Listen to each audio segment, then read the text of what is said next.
নমস্কার, আমি শুভ। আপনারা দেখছেন agriculture technology research YouTube channel. আজকের এই ভিডিওটি আপনাদের জন্য খুবই গুরুত্বপূর্ণ, কারণ বেগুন চাষ সম্পর্কে এখন আমি আপনাদের যে সমস্ত গুরুত্বপূর্ণ কথাগুলি বলবো অনেকেই হয়তো শুনেননি বা জানেন না। তাই আজকের এই ভিডিওতে গুরুত্বপূর্ণ কথাগুলি শুনবেন, তাহলে আগামী দিনে আপনি খুব সুন্দরভাবে বেগুন চাষ করতে পারবেন। কারণ বেগুন চাষে কিছু নিয়ম পদ্ধতি আছে, সেই নিয়ম পদ্ধতিগুলি যদি সঠিকভাবে বেগুন গাছে প্রয়োগ না করতে পারেন তাহলে অনেকগুলি প্রবলেম বা সমস্যা হতে পারে। অনেক দাদা আছেন বেগুনের পোকা, ডগা ও ফল ছিদ্রকারী পোকা, সাদা মাছি, মাকড়, চষি পোকা, এই সমস্ত পোকাগুলিকে কন্ট্রোল করতে গিয়ে যে ধরনের কীটনাশক বা ছত্রাকনাশক প্রয়োগ করেন, অনেক সময় দেখা যায় যে বেগুন শক্ত হয়ে যাচ্ছে এবং বেগুনের যে ফুল ও ফল কীটনাশক ছত্রাকনাশক উল্টা পাল্টা স্প্রে করার কারণে ফুল ও ফল অনেক সময় ঝরে পড়ে। তাই আজকের এই ভিডিওতে আমি জানাবো যে বেগুন গাছে কি ধরনের কীটনাশক বা ছত্রাকনাশক প্রয়োগ করবেন না, বা কখন কখন কোন ছত্রাকনাশক বা কীটনাশক প্রয়োগ করবেন, এই সমস্ত কিছু অজানা কিছু গুরুত্বপূর্ণ কথা আজকে আপনাদের মাঝে শেয়ার করব, যেন আগামী দিনে এই ভুলগুলি আপনাদের আর না হয়। তাই আজকের এই ভিডিওর মাধ্যমে সমস্ত কিছু জানাবো। তো চলুন আজকের এই ভিডিওটি শুরু করা যাক।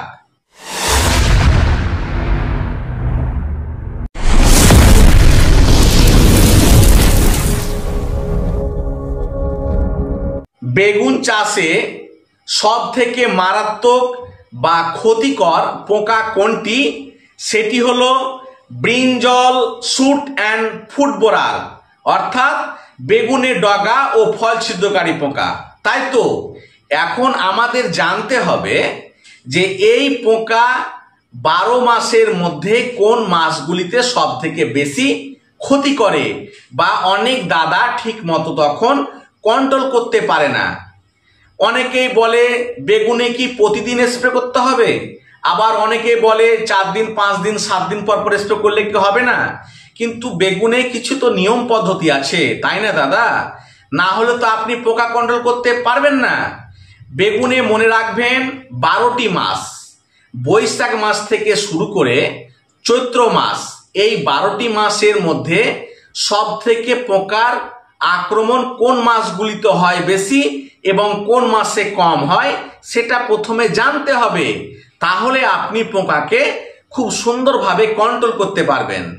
মনে রাখবেন সেটা হচ্ছে কার্তিক, অগ্রহায়ণ, পৌষ, মাঘ, ফাল্গুন, এই 5টি মাসে বেগুন গাছে পোকার চাপ সব থেকে কম হয়। কারণ এই সময় কিন্তু টেম্পারেচার 30 ডিগ্রির নিচে থাকে, যার কারণে পোকামাকড়ের চাপ অনেকটা কমে যায়। এই সময়ে বিশেষ করে ডগা ও ফল ছিদ্রকারী পোকা যদি আপনি কন্ট্রোল করতে চান তাহলে 5 দিন 7 দিন কি 8 দিন অন্তর অন্তর যদি স্প্রে করেন তাহলে এই পোকাকে আপনি কন্ট্রোল করতে পারবেন। তাহলে কোন মাসগুলিতে?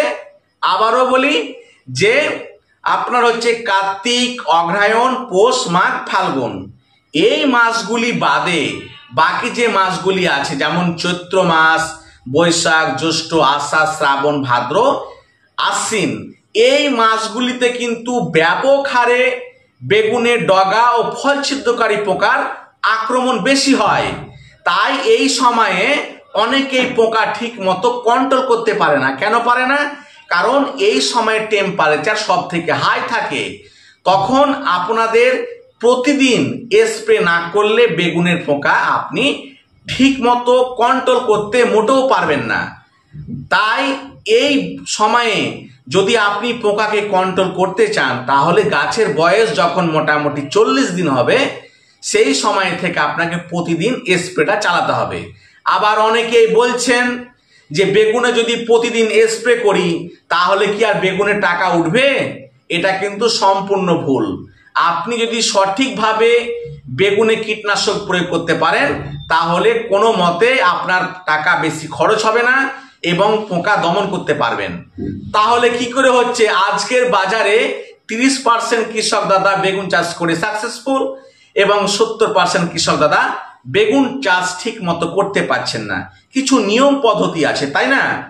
এবার এই বিষয়গুলি আপনাদের বুঝে নিতে হবে। নিশ্চয় বুঝতে পারলেন। এবার আমি কিছু কথা বলি যে বেগুন গাছে কোন কোন কীটনাশকগুলি যদি বেগুন গাছে প্রয়োগ করেন তাহলে বেগুন গাছের ক্ষতি হতে পারে বা বেগুনের ফুল ফল ঝরে যেতে পারে বা বেগুন শক্ত হয়ে যেতে পারে। এই নিয়মগুলি কোনো ইউটিউব চ্যানেলে পাবেন না, তাই আপনাদের আমি বুঝিয়ে বলি, কারণ আপনারা প্রত্যেকে আমার নিয়মিত দর্শক, আমার প্রতিটা ভিডিও ফলো করেন।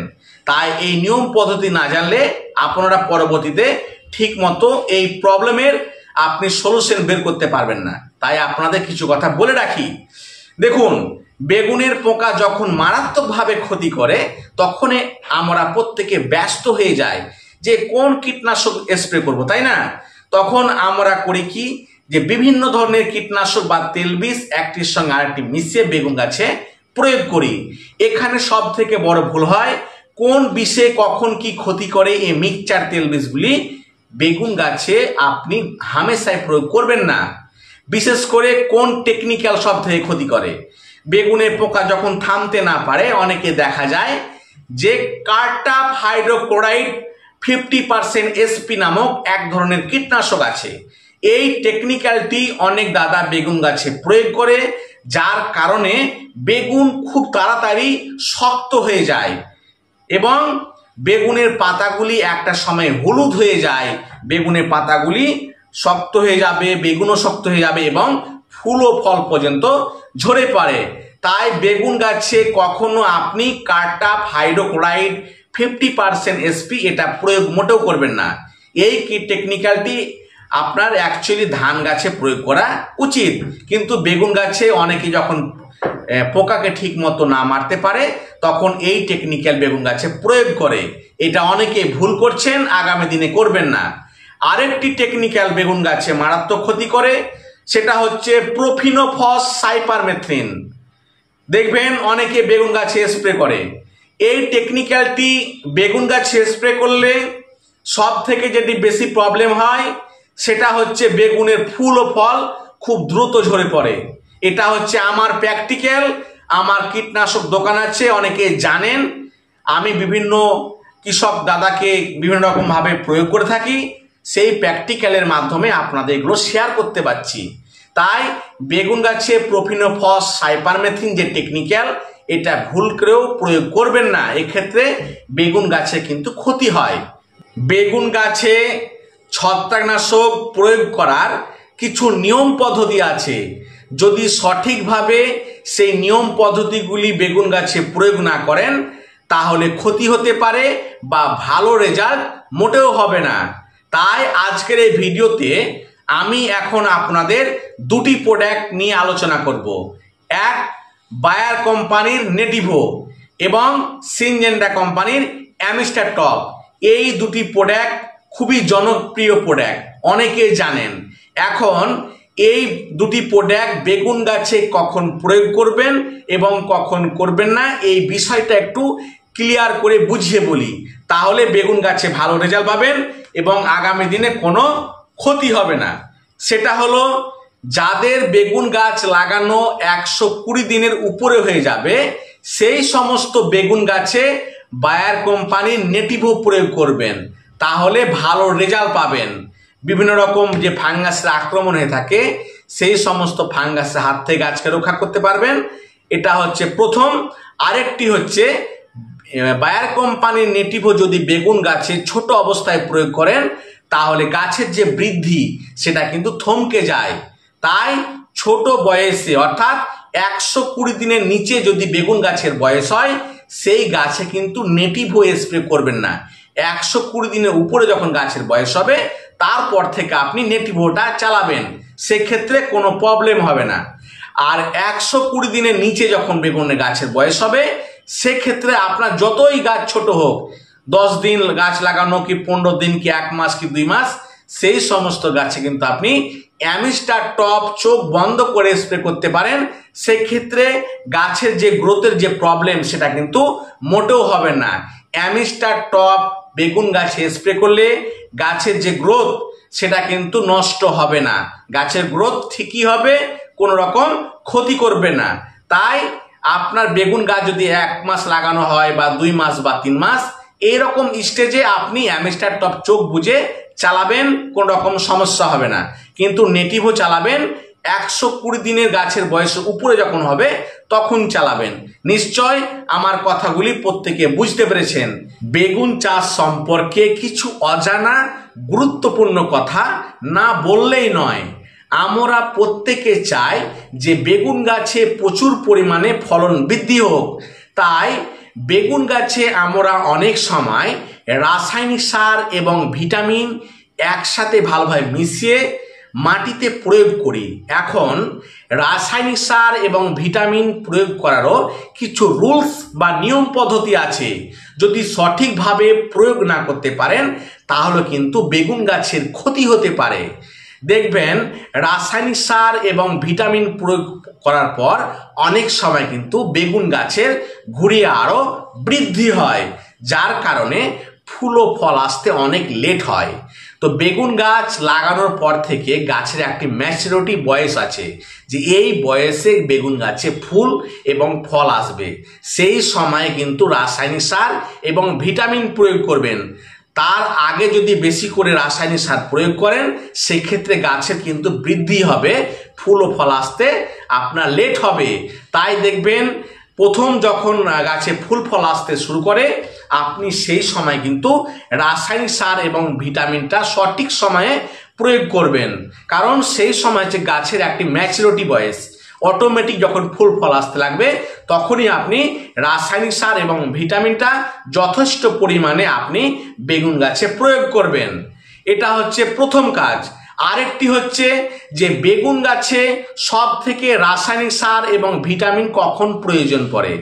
দেখবেন বেগুন গাছে প্রচুর পরিমাণে ফুল এবং ফল চলে এসেছে, সেই সময়ে কিন্তু রাসায়নিক সার এবং ভিটামিন বা অনুখাদ্যের প্রয়োজন পড়ে।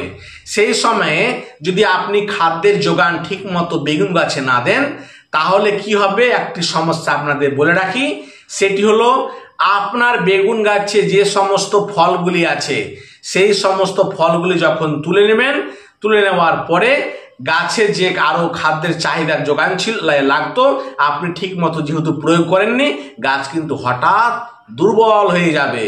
তাই বেগুন গাছে দেখবেন যখন প্রচুর পরিমাণে বেগুন গাছে চলে এসেছে বা ফুল ফল এসছে সেই সময়ে বেশি করে রাসায়নিক সার এবং ভিটামিন প্রয়োগ করবেন গাছের চাহিদা মতো, না হলে আপনার বেগুন গাছের ফলন কমে যাবে।